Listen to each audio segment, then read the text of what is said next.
موجودہ وبائی صورتحال کسی سے پنہاں نہیں ہے اور پوری دنیا ہی اس کی لپیٹ کے اندر ہمیں نظر آ رہی ہے۔ اور اگر ہم بات کریں اپنے پڑوسی ملک انڈیا کی، تو جس طرح کی ویڈیوز وہاں سے آپ نے دیکھیں اور وہاں کے لوگوں کے پیغامات جس طرح سے آپ نے سنے، یقیناً یہ باعث نصیحت ہے، باعث عبرت ہے، اور اس کے ساتھ ساتھ باعث شکر بھی ہے کہ اللہ رب العزت نے وطن عزیز پاکستان کو ابھی اس طرح کی مرض سے محفوظ رکھا ہوا ہے، اور اللہ تعالیٰ انشاءاللہ ہمیں محفوظ ہی رکھے گا۔ لیکن یاد رکھیں، یہ وبائی امراض کوئی دنیا میں پہلی مرتبہ نہیں آئی، کوئی پہلی مرتبہ ایسا نہیں ہوا کہ انسانیت کے اوپر کسی وائرس نے یا کسی بیماری نے اس طرح سے حملہ کیا ہو۔ یہ رب تعالیٰ کا قانون فطرت رہا ہے، قانون کائنات رہا ہے کہ شروع دن سے ہی دنیا کے اندر اتار چڑھاؤ، دنیا کے اندر مصائب، تکالیف، پریشانیاں، دکھ، یہ دنیا کا حصہ ہیں۔ کیا 2005 کے جو ہمارا شمالی علاقہ جات میں زلزلہ آیا تھا، کیا وہ ہم بھول گئے؟ کتنی جانیں یکمشت سیکنڈز کے اندر تباہ و برباد ہو گیا، کتنا علاقہ اور کتنی جانیں چلی گئیں۔ سونامی جیسا طوفان آیا، کتنے انسانوں کی جانیں لے گیا۔ اللہ تعالیٰ قرآن مجید میں ارشاد فرماتے ہیں لَقَدْ خَلَقْنَا الْإِنسَانَ فِي كَبَدٍ۔ وہ لوگ جو دنیا کو جنت نظیر بنانا چاہتے ہیں نا، جو دنیا میں چاہتے ہیں کہ ان کے محلات کے نیچے نہریں جاری ہو جائیں، جو دنیا کو یہ سمجھتے ہیں کہ یہی عیش و عشرت کا سامان ہے اور آگے جا کر کچھ نہیں ہونا، موت کو فنا سمجھتے ہیں اور دنیا اپنی مرضی سے گزار لینا چاہتے ہیں، اللہ تعالیٰ کی یہ آیت ان کے لیے نصیحت ہے کہ اے انسانوں، یہ ممکن نہیں ہے کہ تم دنیا کے اندر من چاہی زندگی گزار سکو۔ نہیں، انسان کو اللہ نے مشقت کے لیے مشقت میں پیدا کیا ہے۔ کوئی جسمانی مشقت کا شکار ہے، کوئی ذہنی مشقت کا شکار ہے، کوئی معاشی مشقت کا شکار ہے، کوئی گھریلو پریشانی کے اندر گرا ہوا ہے، کسی کو بیرونی پریشانیاں ہیں، کسی کو نفسیاتی مسئلہ ہے، کسی کو کوئی مسئلہ، کسی کو کوئی مسئلہ ہے۔ کوئی بادشاہ بھی ہے تو وہ یہ دعویٰ نہیں کر سکتا کہ زندگی میں ابتدا سے انتہا تک کبھی اس نے پریشانی، دکھ اور تکلیف نہ دیکھی ہو، کوئی یہ دعویٰ نہیں کر سکتا۔ لیکن اللہ رب العزت انسانوں کو یہ بتانا چاہتے ہیں کہ جو اس دنیا کی مشقت میں، اس دنیا کی تنگی میں، اس دنیا کی تکلیف میں مجھے یاد کرنا نہیں بھولتا، میں اس کو ہمیشہ کی راحت نصیب کر دیتا ہوں۔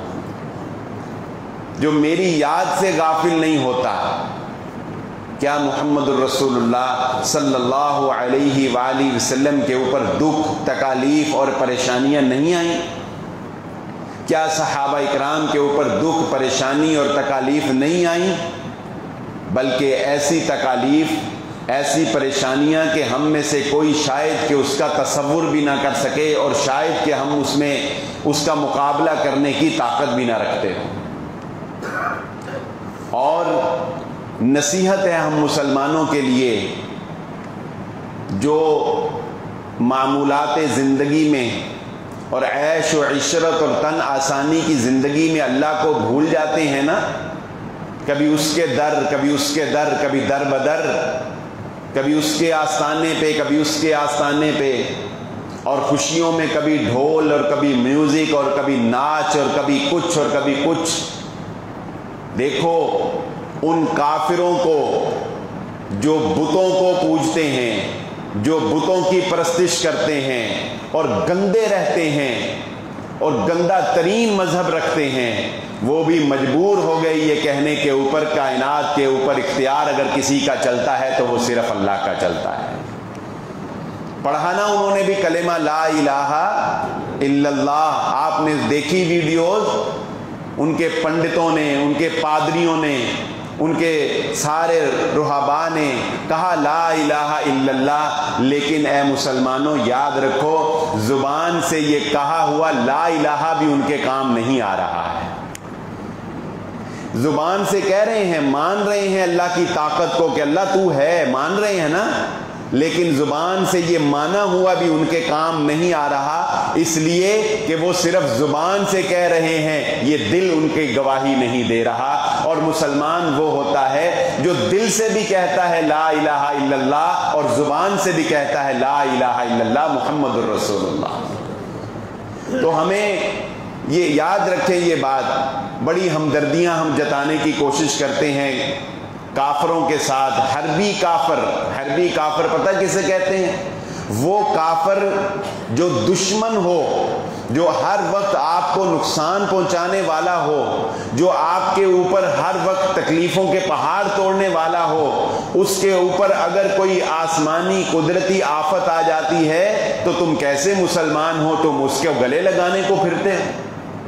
بھول گئے ہو کہ جب اس نے تمہارے کشمیری بھائیوں کا خون جو ہے وہ گلیوں کے اندر بہایا، جب اس کو چار دیواری کے اندر محدود کر دیا، جب ان کی عزتیں نیلام ہوئی، جب ان کی عزتیں تار تار ہوئی، اس وقت تو دنیا کو یہ نظر نہیں آیا کہ ان کے ساتھ بھی کوئی ہمدردی کرنی ہے۔ اور آج اگر ان کے اوپر کوئی آکسیجن کی کمی آ گئی تو ہم ہمدردی کے بھرے اظہارات اور ہمدردی بھرے میسیجز جو ہے وہ ان کو کنوے کریں؟ نہیں۔ ہاں ہم دعا کر سکتے ہیں کہ اللہ اس وبائی مرض سے جس میں وہ کافر مبتلا ہوا ہے، اس کو تو ان کے لیے ہدایت کا ذریعہ بنا دے، تو ان کو ہدایت دے دے۔ لیکن ہماری ہمدردیاں، ہماری چاہتیں وہ ان مسلمانوں کے ساتھ ہیں جو مسلمان ان کے مظالم برداشت کر رہے ہیں، ان مسلمانوں کے ساتھ ہیں جو مسلمان اس صعوبت اور تکلیف کی زندگی گزار رہے ہیں۔ ہم ان کے لیے دعا گو ہیں اور ان کے لیے ہماری امداد اور ہماری ہمدردیاں ہونی چاہیے۔ یہ ایک مسلمان کا وتیرہ اور طریقہ ہونا چاہیے۔ محمد الرسول اللہ صلی اللہ علیہ وآلہ وسلم نے کافر دشمنوں کے لیے قحط سالی کی دعا کی کہ نہیں کی؟ مکہ میں قحط آیا، اللہ کے نبی صلی اللہ علیہ وآلہ وسلم نے دعا کی، اور پھر اسی قحط کو دور کروانے کے لیے ابو سفیان چل کر مدینہ میں آئے اور پھر نبی صلی اللہ علیہ وآلہ وسلم سے دعا کروائی اور وہ قحط سالی جو ہے وہ دور ہوئی۔ یہ قنوت نازلہ کیا ہے جو ہم کرتے ہیں؟ بتائیں، اگر ہمدردیاں کرنی ہے پھر قنوت کیوں کرتے ہو؟ پھر فجر کی نماز کے بعد اور وطروں کے اندر پونا پونا گھنٹے کی جو دعا کی جاتی ہے، یہ کیا ہے؟ یہ قنوت نازلہ۔ یہ قنوت نازلہ محمد الرسول اللہ صلی اللہ علیہ وآلہ وسلم نے ان دشمنان اسلام کے خلاف کی تھی جنہوں نے حفاظ اکرام کو دھوکے سے لے جا کر راستے کے اندر شہید کر دیا تھا۔ 60 کے قریب حفاظ کو رسول اللہ صلی اللہ علیہ وآلہ وسلم نے فجر کی نماز میں 1 مہینہ ان کے لیے قنوت نازلہ کی تھی۔ تو جب وہ تم پر چڑھ دوڑے اور جب تم پر حملہ آور ہو اس وقت قنوت نازلہ، اور جب اس کے اوپر کوئی آفت اور مصیبت آئے تو اس وقت ہمدردی نہیں۔ یہ مسلمان کا طرز عمل نہیں ہے۔ ہاں دعا تو محمد رسول اللہ صلی اللہ علیہ وآلہ وسلم نے کی ہے، اور آپ کی دعا سے کافروں کو اللہ رب العزت نے مشرف اسلام کیا ہے۔ ایک تو یہ اپنا ذہن جو ہے یہ کلیئر کر لیجئے، اور دوسری بات یہ ذہن نشین رکھ لیجئے کہ اللہ رب العزت نے مسلمان کو جو پاکیزگی، جو نفاست، جو صفائی اور ستھرائی دی ہے، اس پاکیزگی، اس صفائی اور ستھرائی میں ہی اللہ رب العزت نے مسلمان کے لیے صحت رکھی ہے، اور یہ پاکیزگی جڑی ہوئی ہے تمہاری عبادت کے ساتھ، تمہاری مسجد کے ساتھ۔ عبادت کو چھوڑو گے تو گندے رہو گے۔ بتاؤ 5 وقت کا نمازی گندا رہ سکتا ہے؟ نہ وہ زیادہ دیر حالت جنابت میں رہ سکتا ہے، نہ وہ زیادہ دیر ناپاک رہ سکتا ہے، نہ وہ خاتون جس نے نماز پڑھنی ہے وہ زیادہ دیر ناپاک رہ سکتی ہے۔ کیوں؟ زیادہ سے زیادہ اگر کوئی سستی کرے تو 2-3 گھنٹے سے زیادہ تو مسلمان ناپاک نہیں رہ سکتا نا، اور وہ بھی مسلمان ناپاک ہوتا ہی نہیں ہے۔ رسول اللہ صلی اللہ علیہ وآلہ نے فرمایا مومن نجس نہیں ہوتا، لیکن یہ جو ظاہری ناپاکی ہے یہ بھی ایک مسلمان کی 1-1.5-2 گھنٹے سے زیادہ نہیں رہ سکتی، اس لیے کہ جب بھی وہ سنے گا اللہ اکبر اللہ اکبر، اسے یاد آئے گا میں نے اللہ کے سامنے کھڑا ہونا ہے، اور اللہ کے سامنے کھڑے ہونے کے لیے پاکیزگی اختیار کرنا ضروری ہے۔ اس لیے دوسری بات یہ سمجھ لیجئے کہ اپنی زندگی کے اندر عبادات کو شامل کر لیں، عبادات کو مضبوطی سے پکڑ لیں، نماز کو مضبوطی سے پکڑ لیں، روزے کو مضبوطی سے پکڑ لیں، انشاءاللہ اللہ رب العزت آپ کی اس نماز کی برکت سے، اس پاکیزگی کی برکت سے، اس سنت کے اوپر عمل کرنے کی برکت سے اللہ رب العزت آپ کو اس آسمانی آفت سے محفوظ فرمائے گا۔ اور تیسری بات سمجھ لیجئے، احتیاط ضرور کیجئے، حکومت کے بتائے ہوئے احتیاطی تدابیر کے اوپر ضرور عمل کیجئے، مگر توکل اور بھروسہ یقین صرف اور صرف اللہ کی ذات کے اوپر۔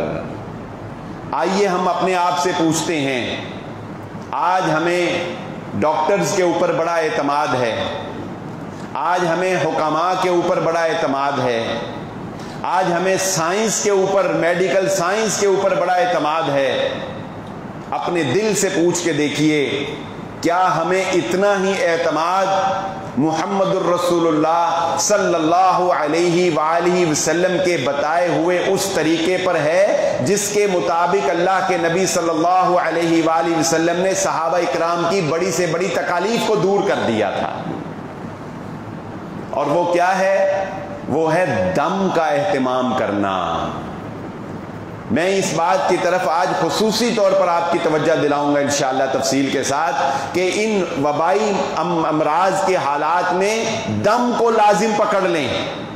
دم کرنا، صبح شام دم کرنا، ذکر و اذکار کرنا، اس کو لازم پکڑ لیں۔ کیوں؟ حضرت عوف بن مالک رضی اللہ تعالیٰ عنہ فرماتے ہیں میں محمد الرسول اللہ صلی اللہ علیہ وآلہ وسلم کے پاس گیا، میں نے کہا اے اللہ کے نبی صلی اللہ علیہ وآلہ وسلم مجھے فلاں جگہ پر جسم میں بہت شدید درد ہے، مجھے جسم کے بہت شدید درد ہے۔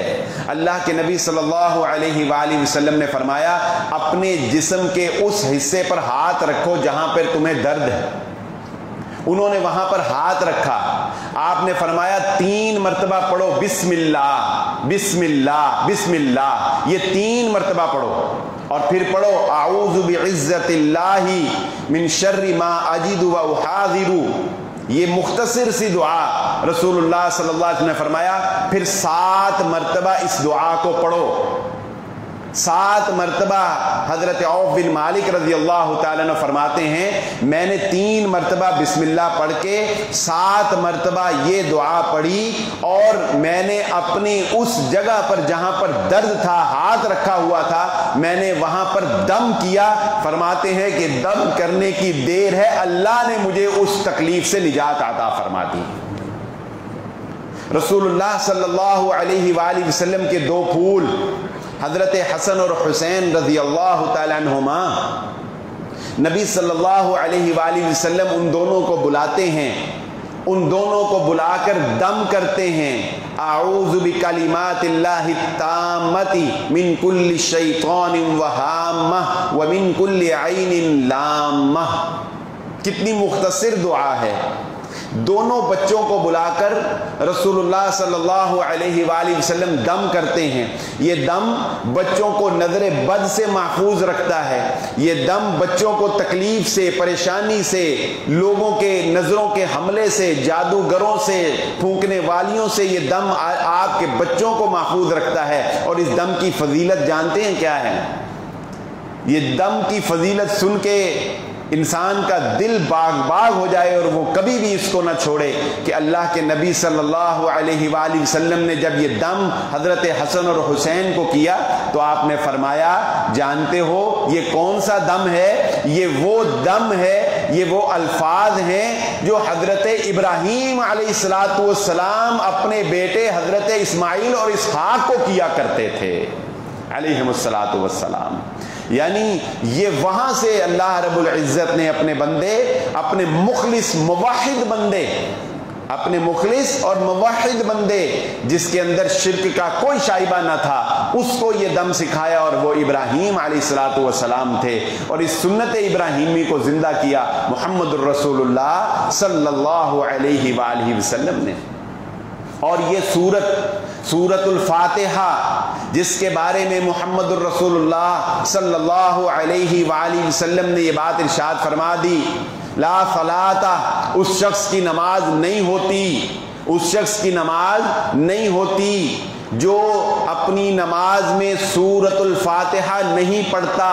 اور یاد رکھ لیں یہ بات، حضرت ابو ہریرہ رضی اللہ تعالیٰ عنہ نے پوچھا تھا اللہ کے نبی صلی اللہ علیہ وآلہ وسلم سے کہ اللہ کے نبی صلی اللہ علیہ وآلہ وسلم جب ہم امام جہری قرات کر رہا ہو اس وقت ہم پیچھے پڑھ رہے ہوتے ہیں، اور اس وقت کیا سورت الفاتحہ پڑھنی ہے؟ اللہ کے نبی صلی اللہ علیہ وآلہ وسلم نے فرمایا تھا ابو ہریرہ ہاں اس وقت بھی فی نفسک، اپنے منہ میں اس سورت الفاتحہ کو پڑھنا ہے، امام جہری قرات کرے یا سری قرات کرے، سورت الفاتحہ پیچھے مقتدی نے پڑھنی ہے۔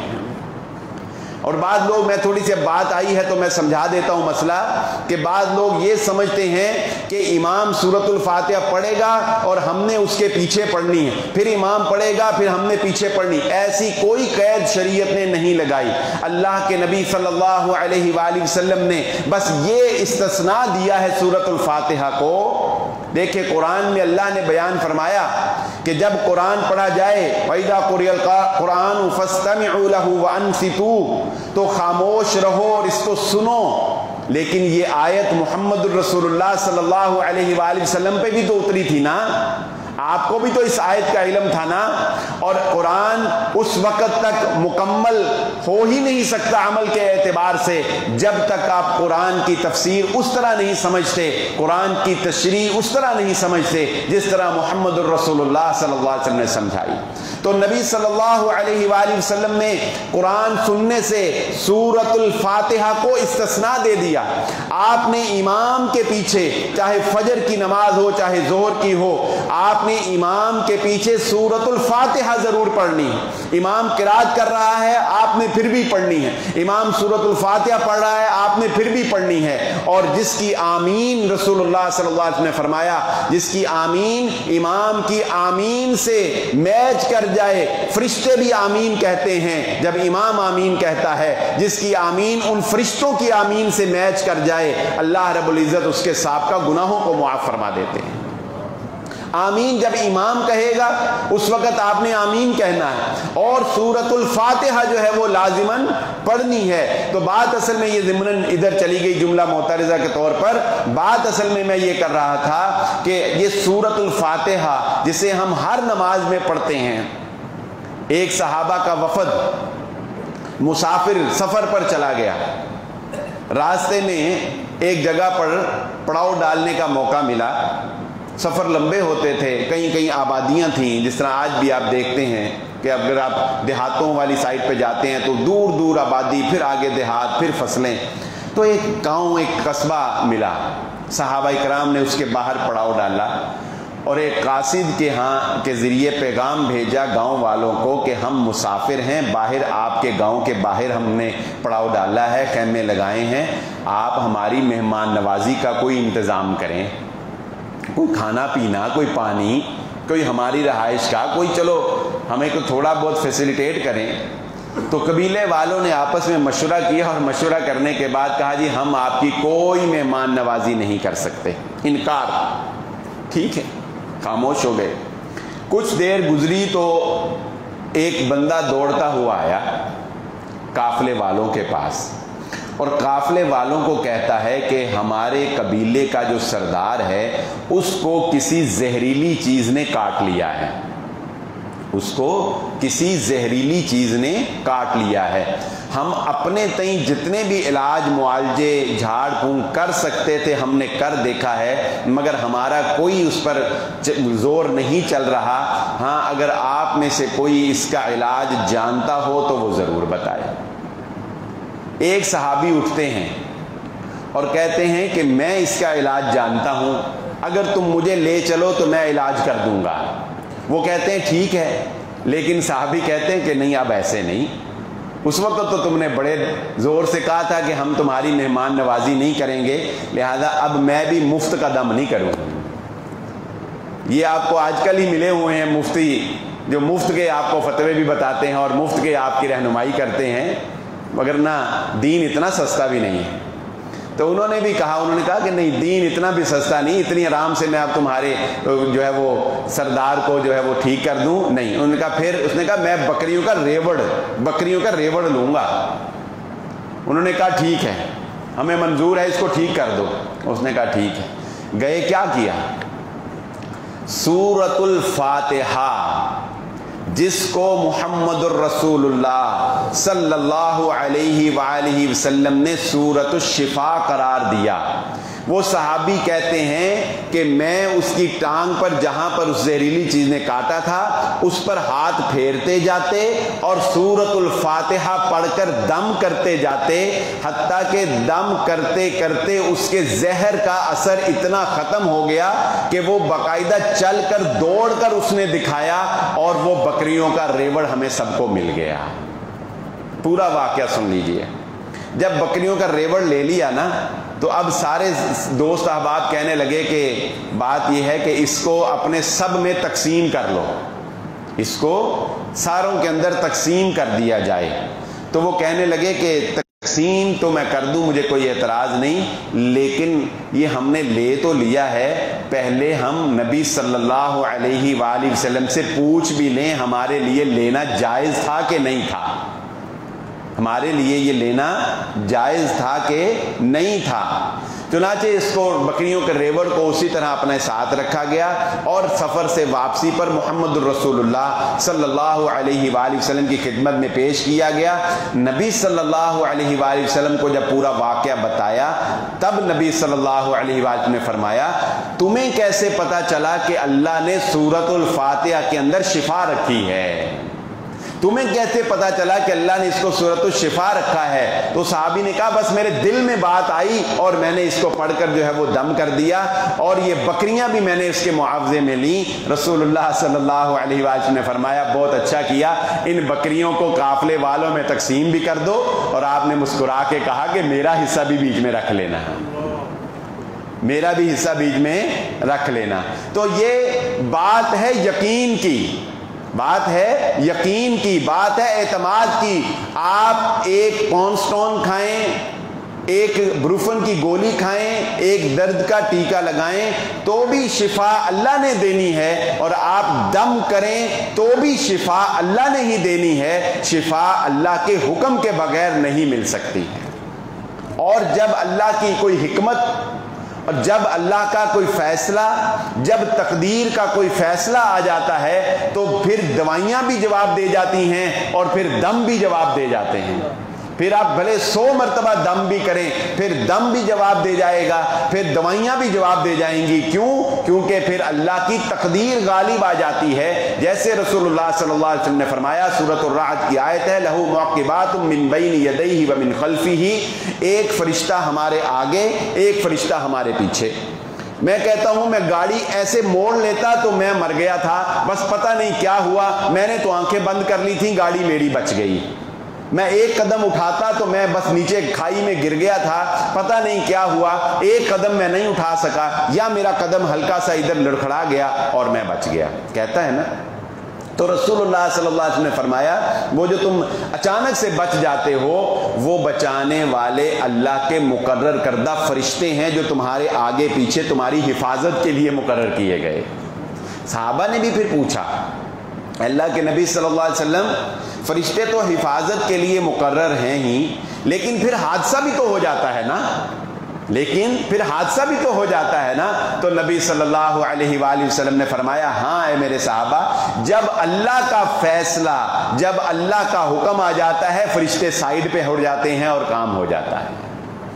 جب اللہ کا فیصلہ آ جائے پھر کوئی چیز کارگر نہیں رہتی. تو اس وبائی امراض میں، اس وبائی صورتحال کے اندر یہ صرف مادی اسباب کے اوپر توکل نہ کریں، صرف مادی اسباب کے اوپر توکل کر کے اپنے آپ کو مادہ پرست ہونے کا ثبوت نہ پیش کریں، بلکہ اس کے ساتھ ساتھ دم کو لازم پکڑیں. محمد الرسول اللہ صلی اللہ علیہ وآلہ وسلم کا یہ طریقہ کار تھا. آپ صلی اللہ علیہ وآلہ وسلم رات کو سونے سے پہلے سورۃ الاخلاص، سورۃ الفلق، سورۃ الناس، معوذات جنہیں کہا جاتا ہے، معوذتین دو صورتوں کو کہا جاتا ہے، سورۃ الفلق اور سورۃ الناس. جب لفظ معوذات بولا جائے تو اس سے مراد 3 صورتیں ہوتی ہیں، آخری تینوں قل جنہیں کہا جاتا ہے. اللہ کے نبی صلی اللہ علیہ وآلہ وسلم رات کو سونے سے پہلے یہ 3 صورتیں پڑھتے، ان 3 صورتوں کو پڑھ کے اپنے ہاتھوں کے اوپر ایسے پھونک مارتے، اپنے ہاتھوں کے اوپر پھونکتے، اور پھر نبی صلی اللہ علیہ وسلم ان ہاتھوں کو اپنے جسم کے اوپر ایسے جہاں تک پھیر سکتا ہے انسان اپنے جسم کے اوپر پھیرتے. یہ خود نبی صلی اللہ علیہ وآلہ وسلم دم کیا کرتے تھے. اور جب آپ اپنے آخری بیماری مرض الموت کے اندر مبتلا تھے تو حضرت عائشہ صدیقہ رضی اللہ تعالیٰ عنہ فرماتی ہیں کہ میں خود، یعنی حضرت عائشہ، یہ تینوں قل جو ہیں، یہ تینوں صورتیں، سورۃ الاخلاص، سورۃ الفلق اور سورۃ الناس، یہ تینوں صورتیں میں پڑھتی، یعنی حضرت عائشہ پڑھتی اور نبی صلی اللہ علیہ وآلہ وسلم کے ہاتھوں پر پھونک مارتی، اور پھر نبی صلی اللہ علیہ وآلہ وسلم کے ہاتھ پکڑ کر آپ کے جسم اطہر پر جہاں تک پھیرے جا سکتے تھے وہاں تک پھیرتی تھیں. یہ نبی صلی اللہ علیہ وآلہ وسلم کو حضرت عائشہ صدیقہ رضی اللہ تعالی عنہا دم کیا کرتی تھی. یہ ہم کرتے ہیں؟ اگر نہیں کرتے، اگر ہماری معمولات زندگی میں ہمارے یہ دم نہیں ہیں، اگر یہ صبح شام کے دم ہماری معمولات زندگی میں نہیں ہیں، تو پھر بتائیے ہماری حفاظت کس طرح؟ کیا یہ مادی دور میں ہماری حفاظت ہو سکتی ہے؟ رسول اللہ صلی اللہ علیہ وآلہ وسلم نے ارشاد فرمایا، جو شخص صبح کے وقت 3 مرتبہ اور شام کے وقت 3 مرتبہ، اور شام مغرب سے پہلے پہلے ہوتی ہے، یاد رکھیں مغرب کے بعد رات شروع ہو جاتی ہے، تو جو دن میں صبح فجر کے بعد اور ادھر سے مغرب سے پہلے یعنی عصر کے بعد بسم اللہ الذی لا یضر مع اسمہ شیء فی الارض ولا فی السماء وہو السمیع العلیم، 3 مرتبہ یہ دعا پڑھ کر اپنے اوپر دم کر لیتا ہے، اللہ رب العزت اسے ہر طرح کی مضر چیز سے محفوظ فرما لیتا ہے. اس دم کو اپنی زندگی کا حصہ بنائیے، پاکیزگی کو زندگی کا حصہ بنائیے. اور اگر خدا نہ خواستہ کوئی اپنا پیارا، کوئی اپنا عزیز، کوئی اپنا مسلمان بھائی اس مصیبت، اس بیماری اور اس پریشانی کے اندر مبتلا ہو جاتا ہے، اللہ کی تقدیر ہے، اللہ کا فیصلہ ہے نا. اللہ کے فیصلے پر بھی ہم سر تسلیم خم کرتے ہیں، اسی میں اس کے لیے بہتری ہوگی. نبی صلی اللہ علیہ وآلہ وسلم کے فرمان کے مطابق اللہ تعالیٰ اپنے بندوں کے گناہوں کو ان کی تکالیف سے صاف کرتا رہتا ہے، حتیٰ کہ جب اللہ کسی نیک بندے کی بات ہو رہی جو جنت میں جانے کی طلب رکھتا ہو، جو جنت میں جانے کا سوچتا ہو، سوچتے ہیں آپ، سوچتے ہیں کہ اللہ ہمیں جنت میں کسی طرح بھیج رہے ہیں، کسی طرح ہم جنت میں چلے جائیں، کوئی فلاں مسئلہ میری جنت میں رکاوٹ نہ بن جائے. تو جو بندہ یہ سوچتا ہے نا کم از کم کہ اللہ میں کسی طرح جنت میں پہنچنا، بس میں نے پہنچنا ہے کسی طرح، تو اللہ تعالیٰ دیکھتے ہیں، نبی صلی اللہ علیہ وسلم فرمایا اللہ تعالیٰ دیکھتے ہیں میرا بندہ جنت میں جانا چاہتا ہے، لیکن بندہ ہے نا غلطیاں کرتا رہا ہے، بندہ ہے خطائیں کرتا رہا ہے، اب کیا کریں اس کا؟ تو پھر اللہ تعالیٰ مرنے سے پہلے اسے بیمار کر دیتے ہیں.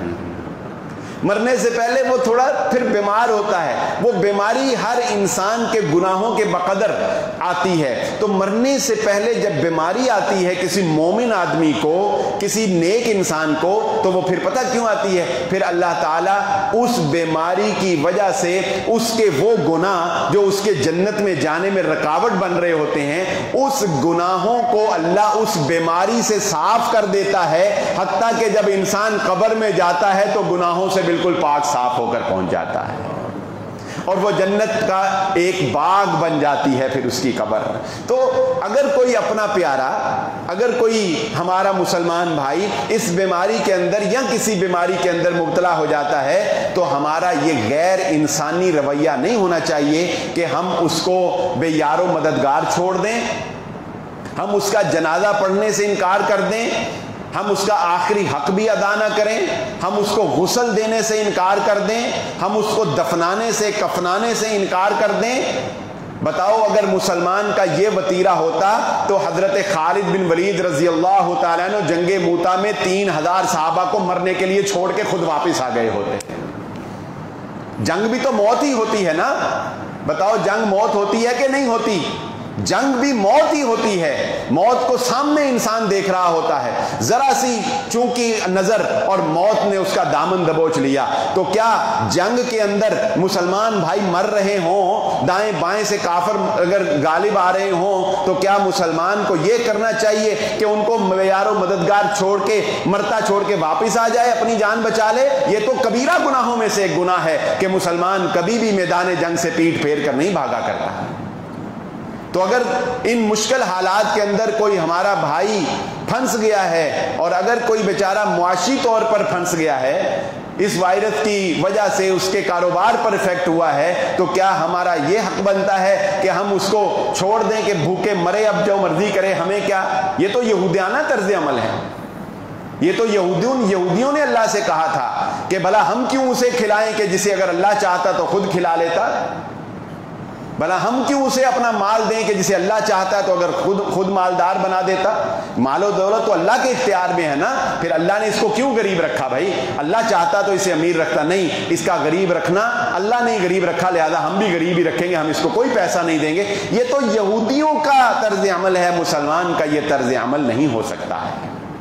اور ایک آخری بات جو اس موضوع سے بڑی ہی وابستگی رکھتی ہے، وہ بھی میں آپ کے احباب کے گوش گزار لازمی کرنا چاہوں گا، کیونکہ بات دم کی میں نے کی ہے، بات میں نے ذکر و اذکار کی ہے، عبادات کی ہے کہ اپنے آپ کو عبادت سے جوڑ کے رکھیں، مسجد سے جوڑ کے رکھیں، مسجدوں کی رونقوں کو بحال رکھیں۔ یہ مسجدیں پناہ گاہ ہیں، یہ مسجدیں ہیں جہاں پر رحمتیں اترتی ہیں، گھروں میں قرآن پڑھیں جہاں پر رحمتوں کے فرشتے اترتے ہیں۔ وہاں پر یہ بات بھی ذہن نشین رکھ لیجئے، کوئی بھی ایسا دم جس کے اندر اللہ کے علاوہ کسی اور کو پکارا جائے وہ کرنا جائز نہیں ہے۔ کوئی بھی ایسے دم کرنے والے کے پاس جانا جو شریعت کا پابند نہیں ہے، لمبے لمبے اس نے بال رکھے ہوں، نماز کا اس کو پتہ نہ ہو، پاکی ستھرائی کا اس کو پتہ نہ ہو، اس کے پاس جا کے دم کروانا۔ کوئی اگر آپ کی ماں کا نام پوچھ کر یہ بتا دے کہ تمہیں بیماری کیا ہے، تو یاد رکھ لو اگر اس کے اوپر یقین کیا تو 40 دن تک تمہاری نماز قبول نہیں ہوگی، اس لیے کہ وہ کاہن ہے۔ اور رسول اللہ صلی اللہ علیہ وآلہ وسلم نے ارشاد فرمایا، جس نے کسی کاہن کی بات کے اوپر یقین کیا، اس نے انکار کیا اس شریعت کا، اس قرآن کا جس کو میں محمد صلی اللہ علیہ وآلہ وسلم لے کر آئے۔ جس نے کسی کاہن کی بات پر یقین کیا، اس نے انکار کیا، اور 40 دن تک آپ نے فرمایا اس کی عبادت اللہ رب العزت قبول نہیں فرماتا۔ ٹی وی سکرین پر تمہیں دیکھ کر یہ جی لائیو استخارہ ہے، فون کیا، فون مل گیا جی، اس نے پوچھا آپ کی والدہ کا نام کیا ہے، آپ نے بتایا میری والدہ کا نام فلاں ہے، اس نے فوراً بتا دیا آپ کو فلاں بیماری فلاں بیماری فلاں۔ آپ نے کہا او واہ، یہ تو ولی اللہ پہنچی ہوئی سرکار ہے، کوئی اس پہ کوئی وحی اتر رہی ہے؟ عقل سے تو سوچو، اس پہ کوئی وحی اتر رہی؟ وحی تو صرف محمد الرسول اللہ صلی اللہ علیہ وآلہ وسلم پر اتری ہے، اس سے پہلے نبیوں پر، اس کے بعد بند۔ کیسے پتہ چل رہا ہے اس کو؟ وہ شعبدہ باز ہے، جھوٹا ہے، فراڈیا ہے، وہ جنات کے ذریعے سے آپ کے ماضی کے بارے میں جان رہا ہے، وہ کاہن ہے۔ ایسے کاہن سے دم کروانا، ایسے کاہن کے بات کے اوپر یقین کرنا، بے نمازی اور شریعت کی پابندی نہ کرنے والے سے دم کروانا، شرکیہ اور بدعتی الفاظ کے اوپر دم کرنا یا کروانا، یہ انسان کو شرک تک پہنچا دیتا ہے۔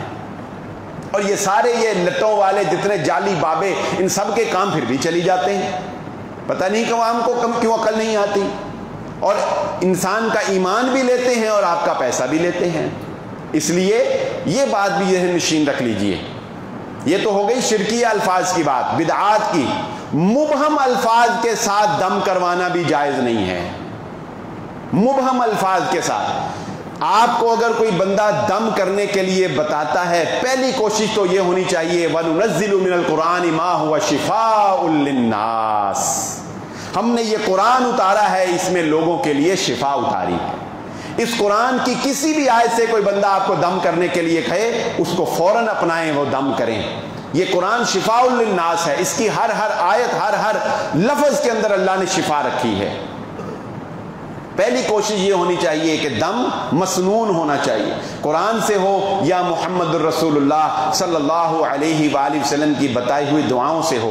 ہاں دوسری آپشن یہ ہے کہ اس کے علاوہ بھی دم کیا جا سکتا ہے دعائیہ کلمات کے ساتھ، لیکن وہ دعائیہ کلمات واضح ہونے چاہیے۔ یہ نہیں ہونا چاہیے، آپ نے دیکھا ہوگا وہ تعویذوں کے اوپر لکھا ہوتا ہے جبرائیل، میکائیل، فلاں فلاں اسرافیل، فرشتوں کے نام، حضرت سلیمان علیہ السلام کے نام، گھوڑوں کے نام، چھتریوں کے نام، فلاں نام، پھر 786 لکھ دیا، 588 لکھ دیا، 790، یہ سب کیا ہے؟